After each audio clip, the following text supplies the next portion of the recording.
Yesu ashimwe bwoko bw'Imana abo twatangiranye amateraniro y'uyu munsi kuva mu isaha imwe ishize twari turi umwanya mwiza wo kuramya no guhimbaza Imana turakomeje n'umwanya w'ijambo ry'Imana reka tubanze dusenga Imana. Data mu izina rya Yesu Kristo turagushimira ubuntu bwawe, turagushimira urukundo rwawe, turagushimira imbabazi zawe, turagushimira imirimo yawe, turagushimira uko wabanye natwe mu bihe bitandukanye, turagushimira uko wabanye natwe uyu munsi, turashimira uko watunoze iki cyumweru cyose tukaba tugeze mwami ku musozo wacyo, ukuboko kwawe n'imbabazi zawe byabanye natwe, izina ryawe rihabwe icyubahiro. Turagushimira uyu munsi wa kabiri w'amasengesho turimo yo kubohoka, kuko ukuboko kwawe kurimo gukora ibimenyetso n'ibitangaza mu buzima bwacu, urimo urabohora byinshi byari biboshye, kandi mwami urimo uraduha umwuka wawe n'ijambo ryawe n'imbaraga zawe kugira ngo dusobanukirwe imirimo yawe n'urukundo rwawe no gukomera kwawe, izina ryawe nyiringabo rishyirwe hejuru. Turaguhaye uyu mwanya kugira ngo ubane natwe, utugirire neza, ijambo ryawe rigira imbaraga ku badukurikira bose, abo turi kumwe, abari kuri groupe zose za WhatsApp z'abakunda Imana, abari kuri free conference, abari kuri AIM 12 TV, abari mu bihugu bitandukanye n'imigabane itandukanye bose bakurikiranira ijambo, ndetse n'abazakomeza kurikurikirana hanyuma, reka imbaraga zawe n'ububasha bwawe no gukomera kwawe bikomeze be hejuru ya buri wese mwami, utuganirize mu ijambo ryawe, kandi imbaraga zawe n'ubushobozi bwawe bikorere ku buzima bwa buri wese mu izina rya Yesu Kristo Nazareti, amen.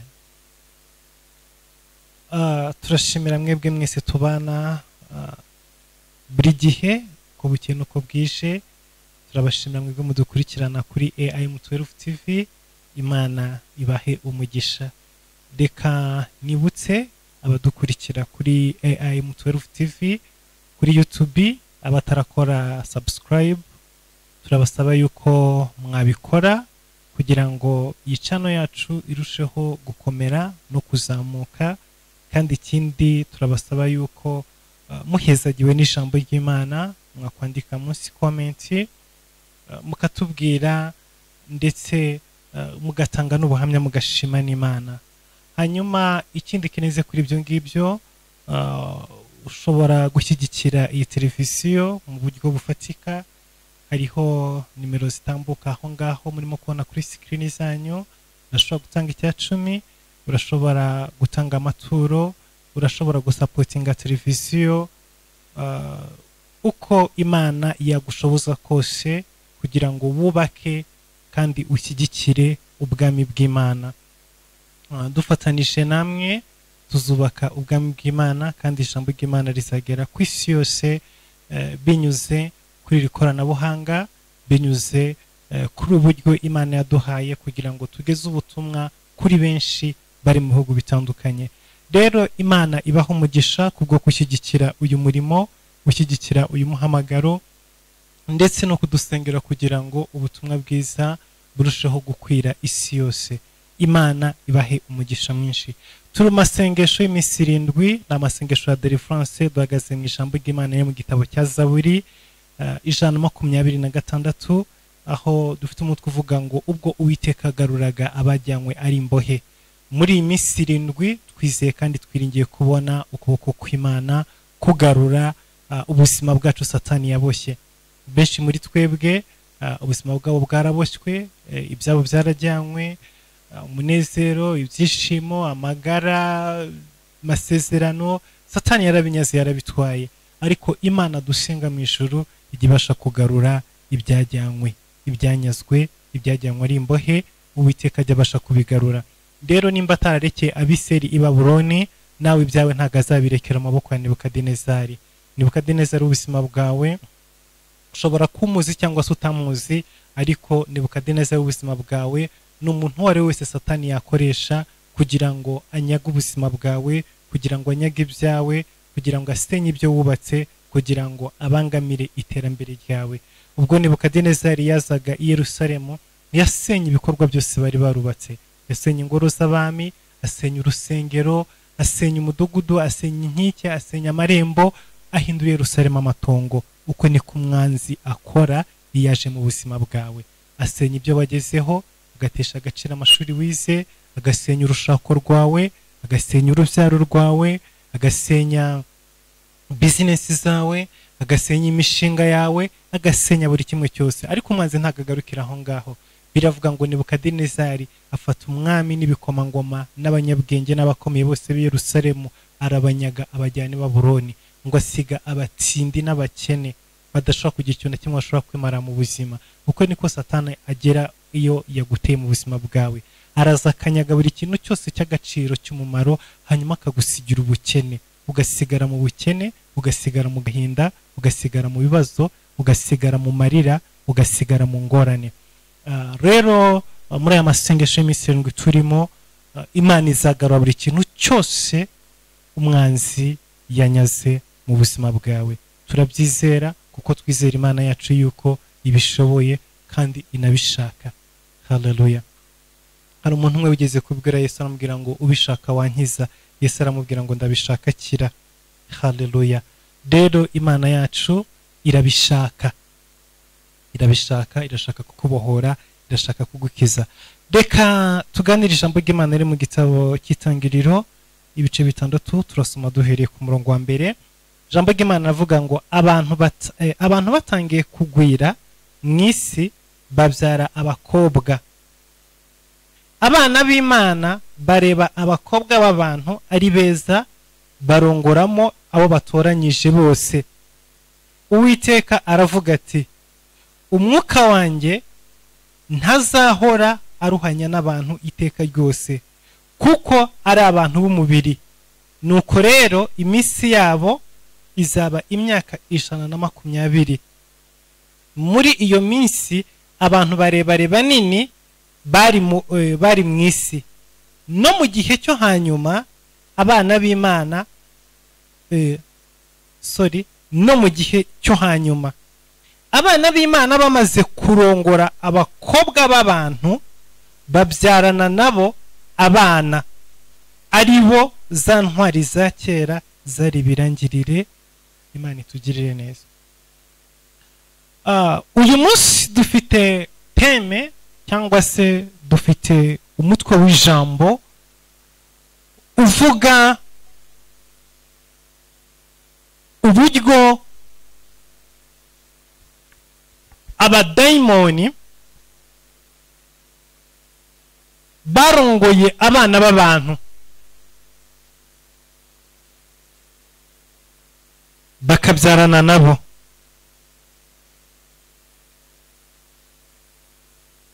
Birashoboka ko iri jambo wari usanzwe urisoma ariko utari bwasobanukirwe neza icyo rishatse gusobanura, cyangwa se wenda bugeze kubyumvaho, ariko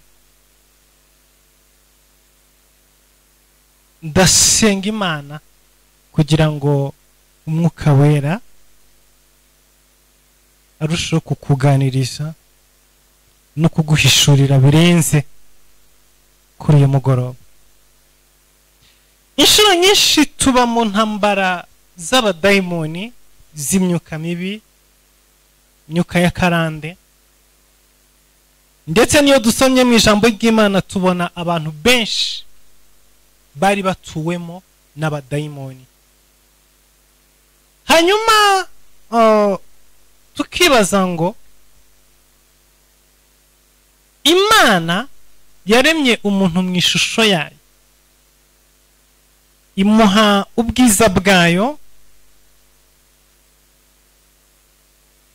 ndetse ijambo ry'Imana avuga ngo Imana ifata igitaka irakibumbabumba, hanyuma igihumekeramo umwuka wayo, noneho gihinduka ubugingo buzima, umuntu abaho.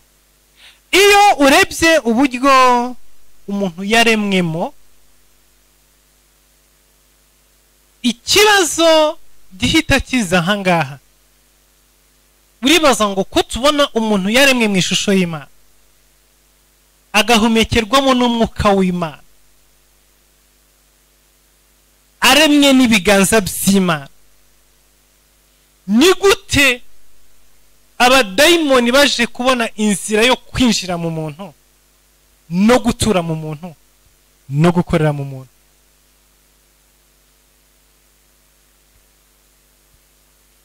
iki ni ikibazo kumbura wenda hari utajyaga wibaza, ariko uyu munsi ntangiye nkubaza.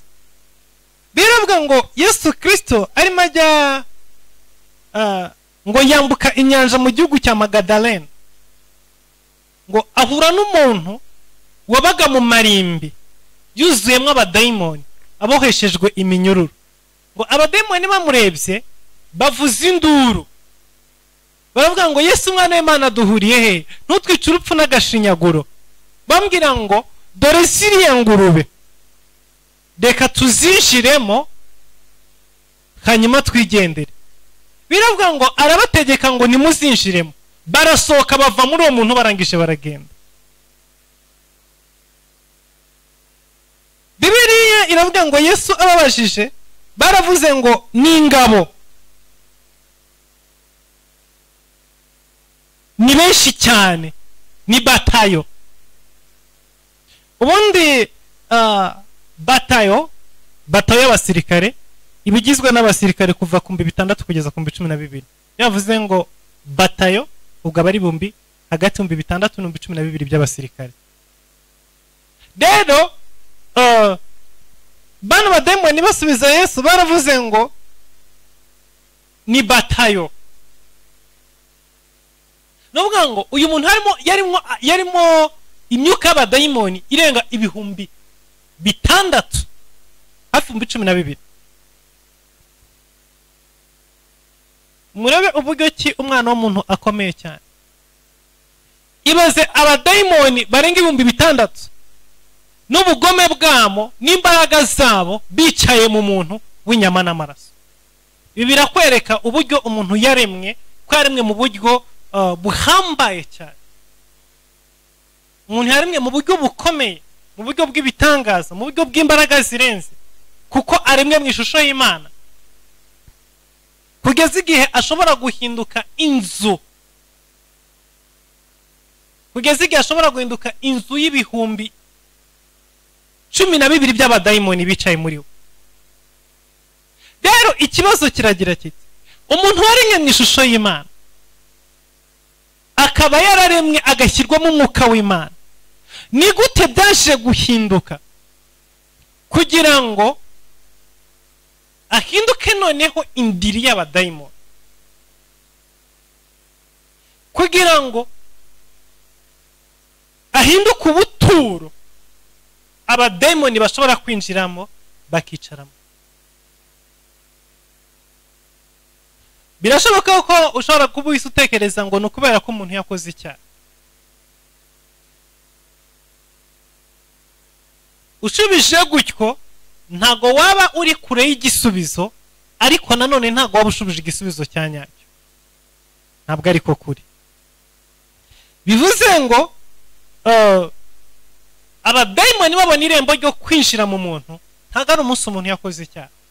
Umunsi umuntu yakoze icyaha yambaye ubusa, akurwaho ubwiza bw'Imana, ajya kure y'Imana. Ariko ntago uwo munsi Satani yatashye mu buzima bwiwe, ntago abadayimoni bigeze binjira mu buzima bwiwe.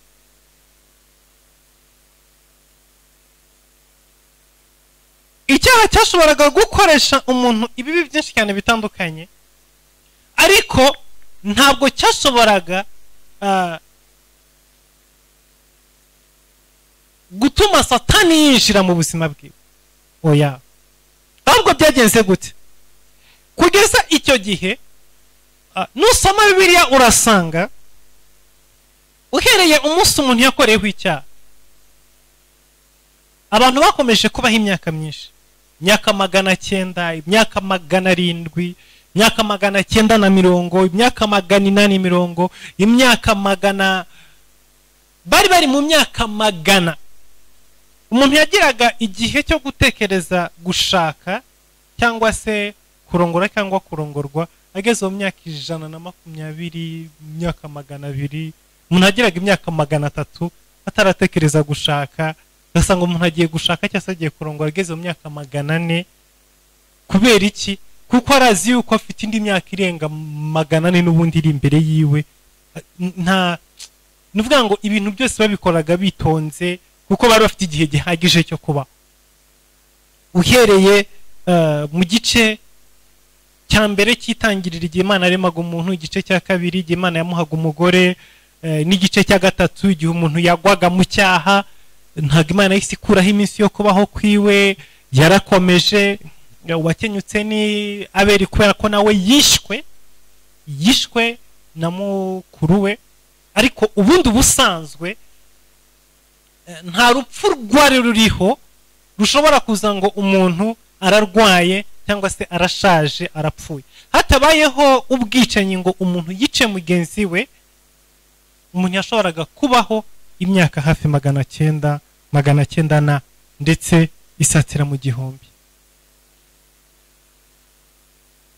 Bigeze mu gice cya 6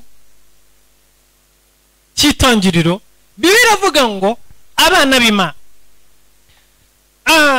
Mu mvugo ya Bibiliya, yo Bibiliya ikoresheje ngo abana b'Imana ahangaha,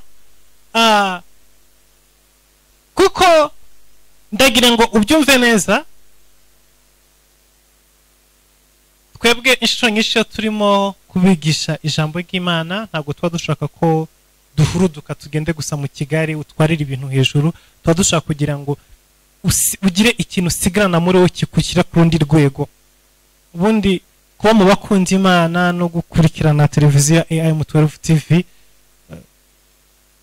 uba ufite ubumenyi bungana n'ubw'umuntu wagiye mu ishuri rya teoloji, ndetse ikirenze kuri ibyo ngibyo wowe unarenzeho, kubera yuko benshi bajya mu ishuri rya teoloji ariko bakaba bafite ibyanditswe gusa ariko badafite Holy Spirit. Ariko twebwe dufite ubumenyi duhabwa n'umwuka w'Imana, kandi n'umwuka w'Imana agakora muri twebwe. Ni by'agaciro gakomeye cyane. Uri umunyamugisha kubwo kuba mu bakunda Imana, nubwo gukurikirana iyi televiziyo yacu ya AM12 TV, ndetse no kuba mu ijambo ry'Imana uko turi bagezaho. Mbere yuko Yesu Kristo aza mu isi agapfa ku musaraba, igihe cyose ahantu hose uzasoma birivuga ngo abana b'Imana, ibirimo kuvuga angels, abamarayika. Umwana w'umuntu yari umuntu Imana yaremye, ariko ntabwo twari abana b'Imana. Twabaye abana b'Imana Yesu Kristo amaze gupfa ku musaraba, kuko azutse yese aduha. Biravuga ngo abamwemeye bose bahawe ubushobozi bwo guhinduka abana b'Imana. N'abamwemeye, n'abamwizeye, ntabwo ari buri wese. So rero mu itangiriro 6 Yesu Kristo yarataraza mu isi, yaratarapfa ku musaraba, abantu bari bataramumenya, nta wari uhari wo kumwizera no kumwemera atamuzi. Yesu Kristo hagaragaraga ubuhanuzi bwiwe uhereye mu ngobyi ya Edeni, wa mwana w'intama wishwe kugira ngo Adamu na Eva bambare. Yapresentaga cyangwa se cyari igisobanuro cya Yesu Kristo uzaza mu isi agapfa kongera agaha umuntu kwambara ubwiza bw'Imana, kuko Imana yasanze Adamu na Eva bambaye ubusa. Hanyuma biravuga ngo bo barimo bishakira ibicocera mu bibabi, ariko ibyo bicocera barimo bashaka mu bibabi kugira ngo bambare, ntabwo byashoboraga kubakuraho ubwambure. Hanyuma Imana irababwira ngo hari umwana uzavuka, hariho Yesu Kristo uzaza. Uwo naza napfa akamena amaraso, azabaha umwambaro wo kwambara. Bwa bwambure mwa mufite mu ngobyi y'Edeni buzaburange, muzongera gusubira n'ubwiza mwaremanywe. Hanyuma aravuga ngo Imana uwo munsi ifata intama irayica, iyambura uruhu rwayo, irwambika Adamu na Eva. Isoni z'ubwambure zibavaho, ariko amaraso amenetse. Imana yasobanuraga neza ngo amaraso nameneka, isoni z'ubwambure zizava hejuru y'ubuzima bwanyu. Ikiremwa muntu nibwo kizongera kwambara ishusho y'Imana n'ubwiza bw'Imana. Amaraso nameneka. Ayo ngo yari ayande, yari Yesu Kristo. Niyo mpamvu bigeze ku musozi Moriya, kuko Imana yarimo ishaka ishyanga, icreatinga irema gitirirwa izina ryayo, kandi yarimo irishaka muri Aburahamu, mu rubyaro rwa Aburahamu. Imugejeje ku musozi Moriya, izana umwana w'intama, hanyuma aricwa, amaraso aramenwa, hanyuma igitambo kiratangwa. Niwo munsi ishyanga ryavutse ryitirirwa izina ry'Imana mu isi. Ni igihe umwana w'intama yari amaze gukurwaho uruhu, amaraso amaze kumeneka ku musozi Moriya. Uwo munsi ishyanga ryitirirwa Imana riravuka, ryavukiye imbere y'igicaniro kuri Isaka wari ugiye gutambwa, hanyuma intama ikamucungura. Byari bivuze ngo byari ikimenyetso kivuga ngo n'ubundi hazavuka ishyanga ry'Imana nyuma y'uko amaraso amenetse, nyuma y'uko igitambo gitanzwe. Uwo ngo ni Yesu Kristo. So byakomeje gutyo kugeza no mu gihugu cy'Egiputa, kugira ngo Abisirayeli basohoke mu gihugu cy'Egiputa. Naho umwana w'intama aricwa, amaraso arameneka, uruhu rukurwaho, hanyuma ishyanga rirabohoka. Uwo yari Yesu Kristo, ariko arataraza mu buryo bugaragara, mu buryo bufatika. Byari ibimenyetso, bwari ubuhanuzi. Imana yerekanaga ngo kugira ngo ishyanga ryanjye ribo, kugira ngo abana banjye babeho, hagomba kuzabanza kubaho kumeneka kw'amaraso, hagomba kuzabanza kubaho igitambo no gucungurwa, hanyuma ishyanga rikaboneka. Uwo ni Yesu Kristo.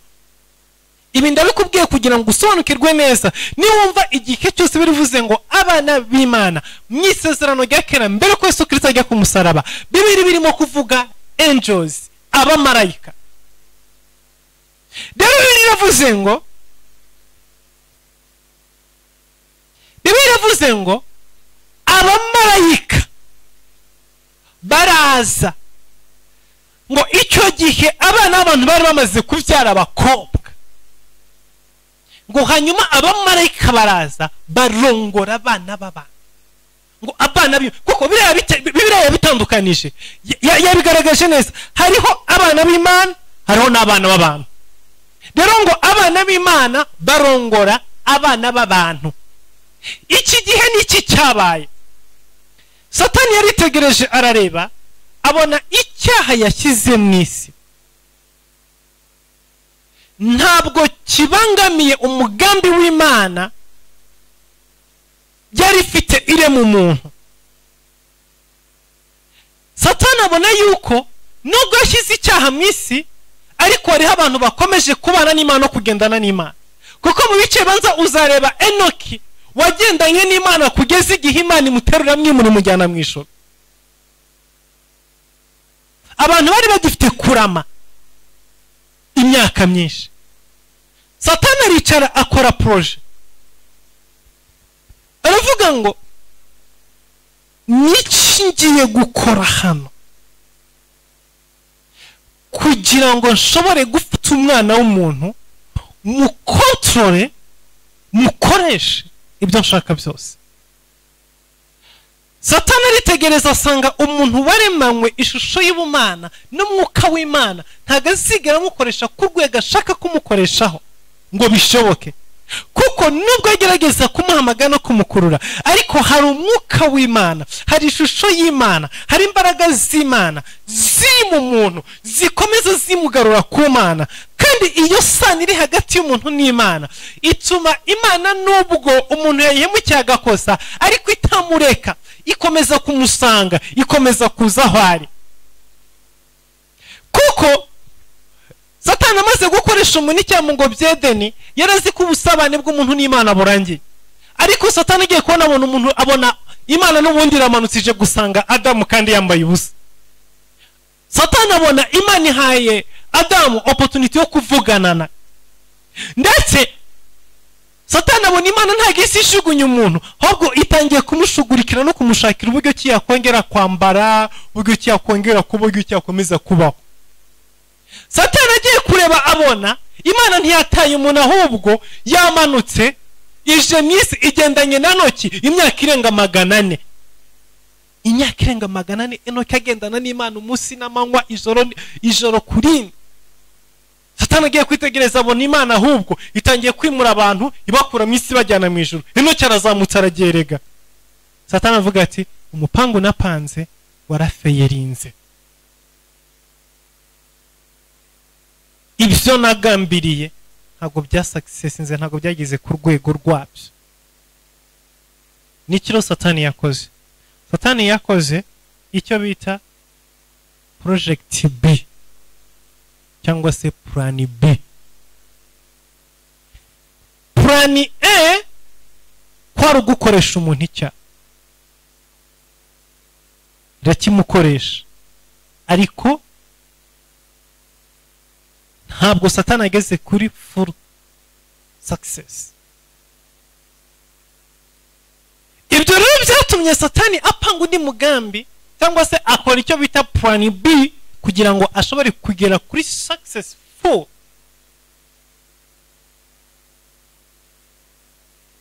Y'ubugome bwiwe. Arangije aritegereza aravuga ngo ibi kugira ngo bishoboke birasaba yuko mfata abamarayika baguye, kuko Satani avuye mu ijuru yamanukanye 1/3 cy'abamarayika. Nyumva neza, ubundi abamarayika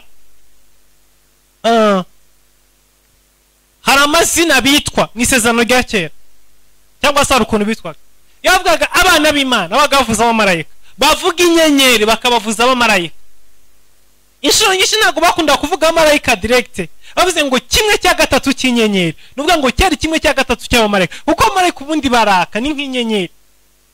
N'abana b'Imana iyo bari mu bwiza bw'Imana babamurika, baba bari mu mucyo. Niyo mpamvu Yesu yavuze ngo muri umucyo w'isi. Ntabwo abantu bashobora kubibonesha babirebesha amaso yabo, ariko iyo wamaze kwakira Umwami Yesu umukiza n'umucunguzi, ukaba usenga wuzuye umwuka wera, ugendana n'Imana, ukorana n'Imana, uhinduka inyenyeri. Yesu agahita avuga ngo uri umucyo, agahita avuga ngo muri tabaza. Ayo yose ni amazina yahabwaga abamarayika kera Yesu Kristo ataraducungura no ngo aduhindura abana b'Imana. No birivuga ngo amaze kuducungura akaduhindura abana b'Imana, ngo Imana no twebwe isi dufata, kuko urumva twe tugiye mu rwego rumwe n'abamarayika, ariko kugira ngo noneho iduhe itandukaniro, ngo itifata abamarayika bari basanzwe cyangwa se babana b'Imana ba mbere bari basanzwe ari abamarayika, ihita bahindura imiyaga. None yifata abandi bana b'Imana ba kabiri bavutse mu bisa by'amaraso Yesu Kristo, irangije bo ibahindura ibirimi by'umuriro.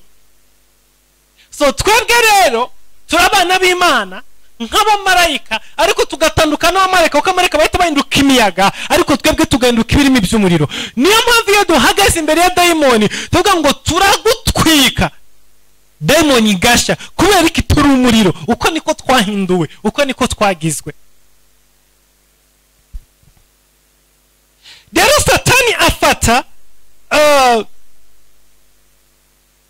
Satani afata abamarayika baguye bavuye mu ijuru, abemeye kumukurikira muri ya ntambara yabereye mu ijuru, aho marayika Mikayeli yatabaraga.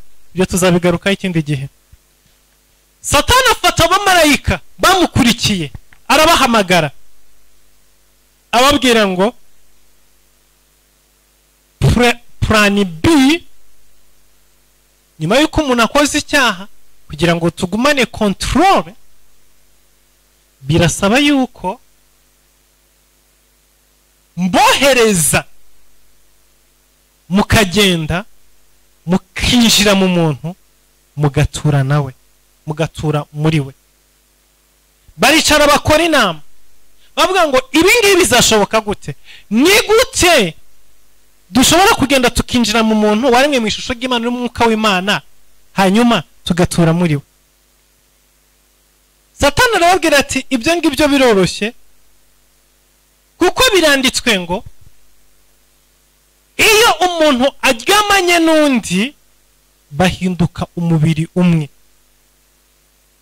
Rero uburyo bumwe tusinjira mu bantu tukabana nabo, nuko muri mwebwe abamarayika dutoranyamo abamarayika bafite ubushobozi bwo kwihindura ikiremwa muntu, cyangwa se bwo kwihindura amashusho runaka,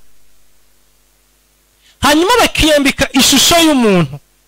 Noneho bakamanuka bakagenda bagatoranya abakobwa b'abantu, barangiza bakabarongora. Hanyuma niba barongora bazabasukamo imbuto za. Icyo gihe hazatangira mu isi kuvuka abantu, uruhande rumwe ari abantu, urundi ruhande ari abadayimoni.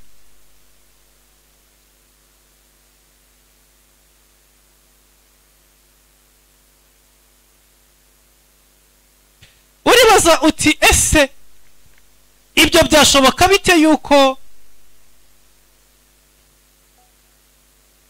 uribaza uti ese ibyo byashoboka bite yuko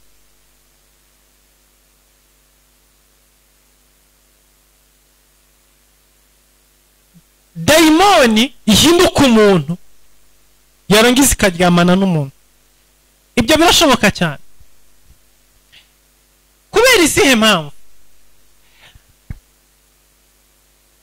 Niwinjira mu ijambo ry'Imana urasanga umunsi umwe abamarayika batumwe n'Imana barinjiye i Sodomu n'i Gomora bameze nk'abagabo, binjira kwa Loti, barokora Loti, bamukura i Sodomu n'i Gomora. Bivuga ngo ubwo ab'i Sodomu n'i Gomora babonaga bano bamarayika, bashatse kubafata ku ngufu, kubera ko icyo gihe hari umwuka w'ubutinganyi ukomeye cyane. Loti arababwira ati ntimukore ikizira kimeze gutyo, aba ni abashyitsi, reka mba abakobwa banjye babiri b'amasugi, muryamane nabo, mubakoreshe ibyo mushaka, ariko ntimufate aba bashyitsi b'abagabo ngo mubasambanye. Abantu bararwana cyane, bavuga ati gumana utwo dukobwa twawe, twebwe turashaka abagabo. Abantu bari baramaze kwinjirwamo n'imyuka abadayimoni icyo gihe. Rero aba bamarayika baje kwa Loti, abamarayika baje kwa Loti bari abamarayika ariko bafite ubushobozi bwo kwambara ishusho y'umuntu bakagaragara nk'umuntu. Abo ngabo ni nabo baje kwa Aburahamu igihe bamubwiraga ngo umwaka utaha nk'iki gihe tuza kugaruka umugore wawe Sara abyare umuhungu. Yaranatetse, arabagaburira, bararya, baranywa, barahaga. Nuvuga ngo n'abamarayika ariko Imana yaremanye ubushobozi bwo kwambara ishusho y'umuntu bakihindura nk'umuntu, bakabazi wawe, mukicarana, bakarya, bakanywa, nk'ukurya, nk'ukunywa, bakabakora ikintu cyose nk'icyo ukora, barangiza bagenda bakongera bagahinduka. Aba bamarayika ni nabo bamwe muri bo baje gusura umugore wa Manowa igihe abyaraga Samusoni. Ni nabo baje kureba Gideon, kuko Gideon yarebye uyu marayika agira ngo ni umuntu, arangije amubwira ngo reka ngutekere ibyo kurya, aragenda abaga umwana w'ihene arazana ashyiraho ngaho, ariko marayika akoze ikimenyetso azamukiye mu mwuka abuze arigise. Uwo mwanya ari Manowa amenya ko ari marayika, ari na Gideon amenya ko ari marayika, yarimo avugana nabo. So abamarayika rero Imana yarabaremye, bariho mu bihe bya kera, ni umunsi wa none bariho. Imana rimwe mu bakunda Imana, ariko izo ngisho hano kuri televiziyo ntabwo turazicishaho, ariko umunsi umwe tuzazigarukaho twongere tuvuge ku bijyanye no kubana n'abamarayika, tuzabwira ubwoko bw'abamarayika butandukanye. So abamarayika barahari, iyo wize kubana n'abamarayika, abamarayika barahari. Hari abamarayika bambara ishusho igaragara, bakaza bagakora ibintu nk'ibyo ukora, mukagendana, bakavuga ururimi rwawe, bakakora buri kimwe cyose. Ashobora no kujya kuri vora agatwara, ashobora kujya muri ofisi agakora ibintu, ashobora kuza no mu rugo akajya no mu gikoni agateka, ushobora no kumufata ukamugaburira, akarya, akanywa. Barahari bameze uko nguko, ariko yagera abantu batamureba akongera agahinduka. So bafite ubushobozi bwo guhinduka amashusho menshi atandukanye, niko Imana yabaremye. Ibyo tuzabiganiraho hano kuri televiziyo, turimo tubigisha ku bijyanye no gukwana n'abamarayika, ni icyiciro cy'abamarayika. So rero abo ngabo ntabwo bari mu ruhande rw'Imana gusa, kuko no mu bakurikiye Satani no muri icyo gice cy'abamarayika baremanywe ubwo bushobozi bwo kwihindura ishusho y'abantu, Satani nawe yarabamanukanye nawe arabatwara. So rero abo ngabo bafite ubwo bushobozi bwo kwihindura ishusho y'abantu ariko bakurikiye Satani, niba bambaye ishusho y'abantu baraza barongorana n'abakobwa b'abantu, bamaze kurongorana nabo barangije barabyara. Ariko abo babyaye cyangwa se abana bavutse muri icyo gihe biravuga ngo nibo bitwa za ntwari zace.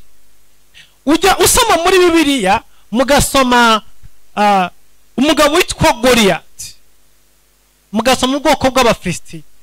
Bariya ba Goliyati bari igice cy'abantu n'igice cy'abadayimoni. Uruhande rumwe babyarwaga n'abantu ariko urundi ruhande bakabyarwa n'abadayimoni. Ni ukuvuga ngo bari half human being bakongera bakaba half devils. Bibiliya ivuga ngo bariho mu bihe bya kera ngo no mu bihe byo hanyuma. So bivuze ngo Bibiliya ngo nibo bitwa ngo intwari n'ibirangirane bya kera. Bari abagabo barebare birisheya, babandi bapima za metero, binini bifite imbaraga bigenje gute. Abo ngabo nibo ba Dawidi bagiye bahangana nabo babicisha amabuye, babicisha inkota. Buriya Dawidi yahanganye na biriya bijeya byinshi cyane bitandukanye, yarwanye nabyo igihe kitari gitoya. Uvugwa ni Goliyati, niwe bavuze izina ryiwe, niwe wabaye popira gusa, niwe wabaye popira cyane. Ariko si we wenyine, hari n'abandi benshi. Nusoma mu ntambara za Dawidi, nusoma mu ntambara uzasanga hari amajayante menshi yagiye arwana nayo akayica. Ubundi za ntwari 33 za Dawidi zagiye zimufasha guhangana n'ibyo bijeya, zagiye zimufasha guhangana n'abantu bavutse ku badayimoni. Igice kimwe ari umuntu ariko ikindi gice ari dayimoni, igice kimwe ari umuntu ariko ikindi gice ari umwuka uva ku bamarayika baguye bakurikiye Satani. So rero ibyo ngibyo Satani yarabikoze, yari plan B yiwe yo gufata abo badayimoni bakaza bagashyingiranwa n'abantu, noneho hagati mu bantu hakavukamo abandi bantu barimo umwuka wa Satani. Kubera ko icyo gihe mbere uko ibyo ngibyo bibaho abantu bari misi nubwo bakoraga ibyaha ariko bari mu mwuka w'Imana. Rero ibyo bimaze kuba abadayimoni bakarongorana n'abana b'abantu, hatangiye kuvuka mwisi, hatangiye kuvuka abantu ariko inyama n'amaraso ari umubiri w'umuntu ariko umwuka umurimo ari uw'abadayimoni, ari uwa Satani. Muri isi harimo abantu badashobora gukizwa. Kubera iki? Kuko ni ukuvuga ngo bavutse kuri Satani. Yesu yigeze kwivuga aravuga ngo muri abaso Satani. Satani uvuga ngo yakoze iyo plan B yo koreza abadayimoni kugira ngo barongorane n'abantu hanyuma babyarane. Rero ikintu cyabaye ni kimwe, icyo gihe abadayimoni baraje biyambika ishusho y'abantu. Bamaze kwiyambika ishusho y'abantu barangije bararongorana, hanyuma barabyarana. Abo babyaranye rero bari barimo imyuka y'abadayimoni. Bibiliya ivuga ngo icyo gihe isi yahise iba mbi ku rwego rutigeze kubaho. Imana iritegereza. Iyo ukomeje ugasoma mu gice cya 6 biravuga ngo Imana yicuza icyatumye irema umuntu. Ibyo byabaye umunsi umwana w'umuntu yaramaze kurongorana n'abadayimoni. Umuntu w'inyama n'amaraso amaze kurongorana n'abadayimoni, amaze gushyingirana n'abadayimoni, biravuga ngo Imana yicuza icyatumye irema umuntu, kuko umuntu wese akora ibikorwa bibi bitigeze gukorwa kuva isi yabaho. Kubera iki? Kuko ntabwo bari bakiri abantu bari mu mwuka w'Imana, oya, ahubwo bari abantu bari mu mwuka wa Satani. Noneho bakora ibyo se Satani ashaka 100%. Nicyo gihe abantu batangiye kurongorana abagabo ku bagabo, abagore ku bagore, abantu batangira gusenga ibigirwamana, abantu batangira kurema izindi mana mu isi, abantu baba babi. Biravuga ngo icyo gihe Imana icuza icyatumye mu muntu, hanyuma iravuga ngo ntabwo umwuka wanjye uzahora uruhanya n'umwana w'umuntu. Uhereye uyu munsi imyaka yo kubaho ivuye ku 1000 igiye ku 120. Nguko uko umuntu yatakaje kurama muri iyi si. Imana avuga ngo umuntu narama ntago azarenza imyaka 120. Murebe guhuruduka kwabaye ku mwana w'umuntu, murebe akaga gakomeye mwana w'umuntu yahuye nako. Buriya iyo ufite imyuka iboshye ubuzima bwawe, ikimenyetso cya mbere ntago urama. Abantu baboshywe n'imbaraga z'abadayimoni barakenyuka, bapfa hakiri kare.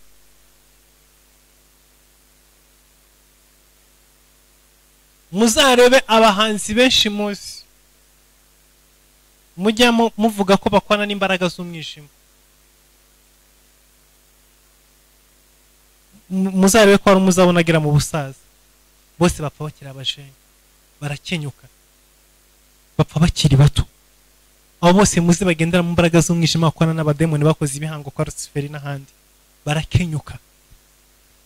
Rero uvanye habo ngabo, imiryango myinshi iraguza, iterekera, igendera mu bigirwamana. Iyo muzi iyo ngiyo kudutumba iwanyu, iyo ngiyo mu cyari wanyu, aho ngaho mu miryango iwanyu, abo muzi bagiye mu bigirwamana, bagacira za nyabingi, bagacirira ibitega, bakaragura, bakaraguza, bikaba bizwe. Muzarebe barakenyuka umunsi ku wundi, abana bapfa bakiri batoya. Nta muntu ukuze wasangamo, usanga abantu barashize ku rwego udashobora kubasobanura. Kubera iki? Kuko iyo umwana w'umuntu yasosiye na Satani, ikintu cya mbere kiza ni ugukenyuka. Niyo mpamvu iyo turi muri aya masengesho ya deliverance tuba turimo dusenya n'umwuka w'urupfu, kuko usanga bamwe mu miryango yacu bari asosiye n'ibyo bigirwamana, bari asosiye n'izo mbaraga z'umwijima, n'izo mbaraga z'abadayimoni. Rero kubera ko yasosiye n'ibyo ngibyo, ugasanga byazanye umwuka wo gukenyuka hejuru y'imiryango yacu. Iyo umaze kubisobanukirwa utangira gusenga usenya iyo myuka yo gukenyuka, ikava hejuru y'ubuzima bwawe, ikava hejuru y'urubyaro rwawe. Ibi ni ibintu mbahaye bifatika, mugende mubishake, mubirebe, mugende mukore research, mugende mukore research, murebe. Abantu bagendeye mu bigirwamana bakabitangira ibitambo, bakabiramya, bakabisenga, bakabibamo, bakabikorera, bakabiterekera, niyo badakenyutse usanga buzura bariho, ariko buzuranye ibirwara bitabarika,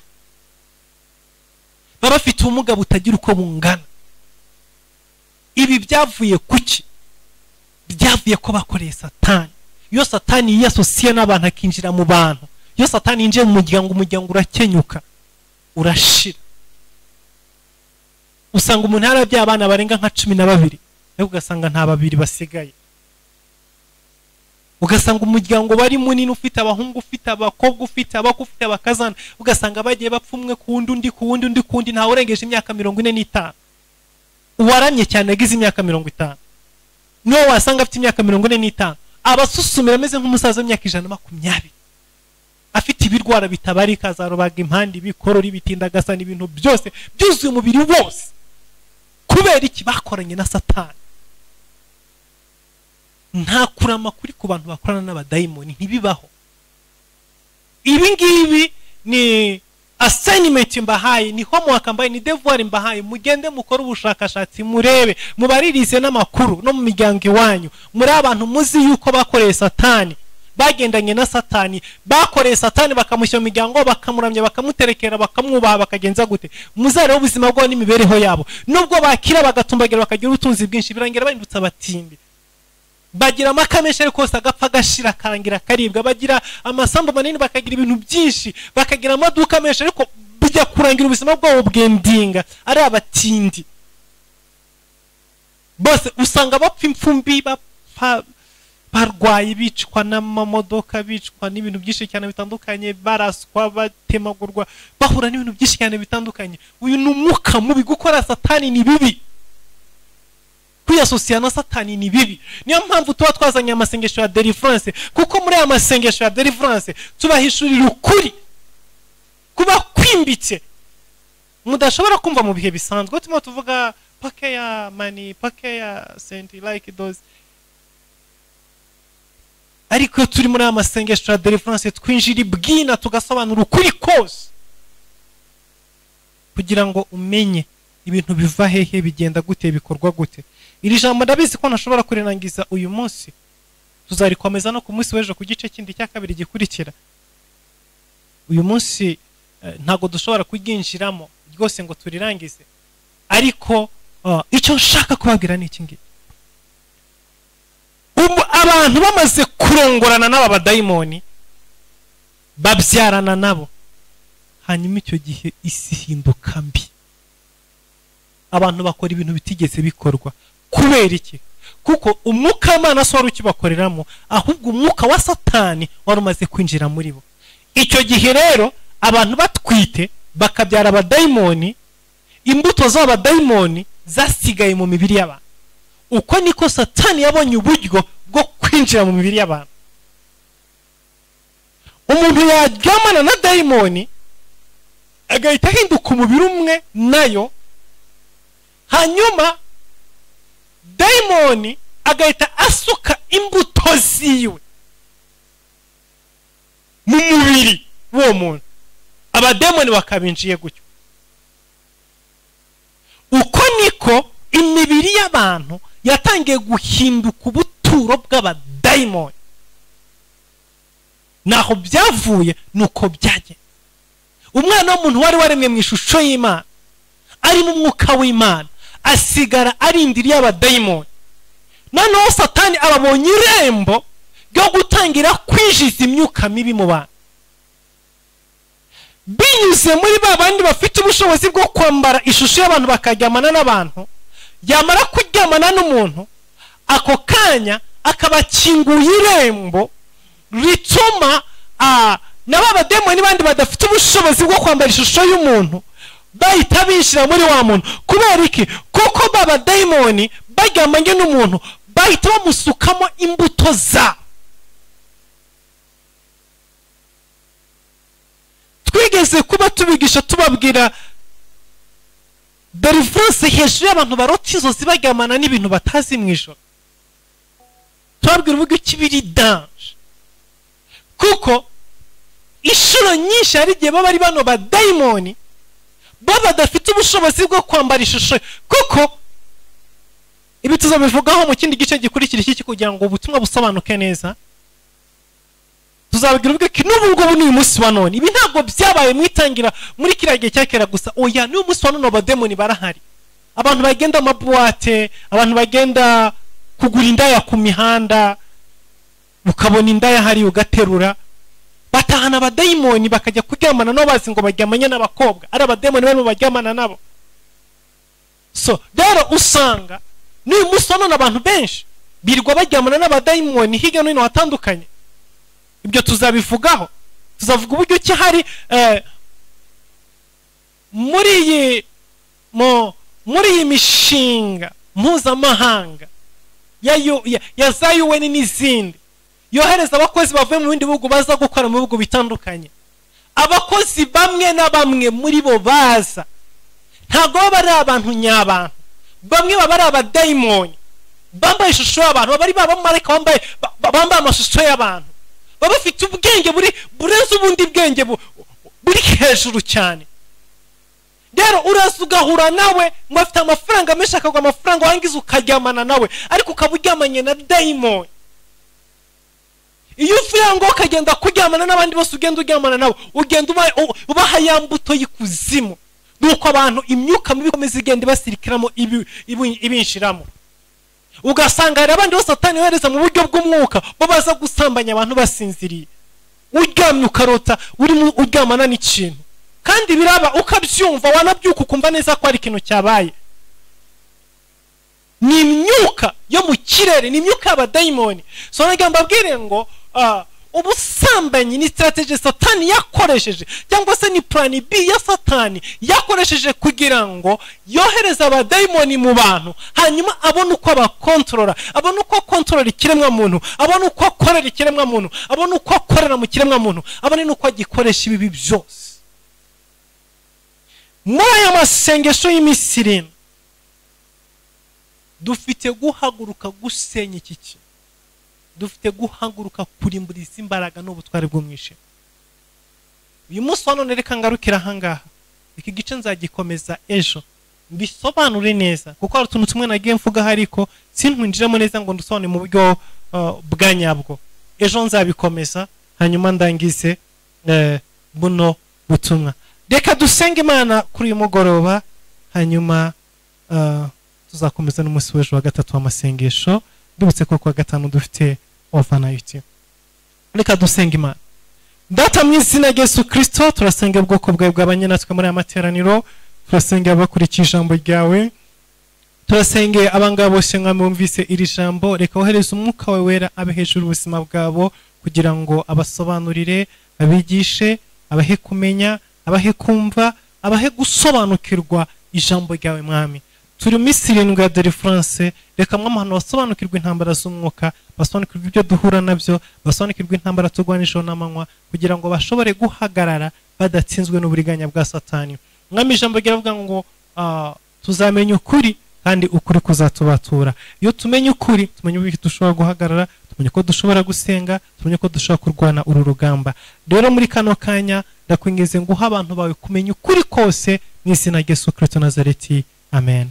Imana ibahe umugisha, mwakoze kwa natwe amateraniro. Dusubire ku munsi w'ejo mu gitondo morning glory.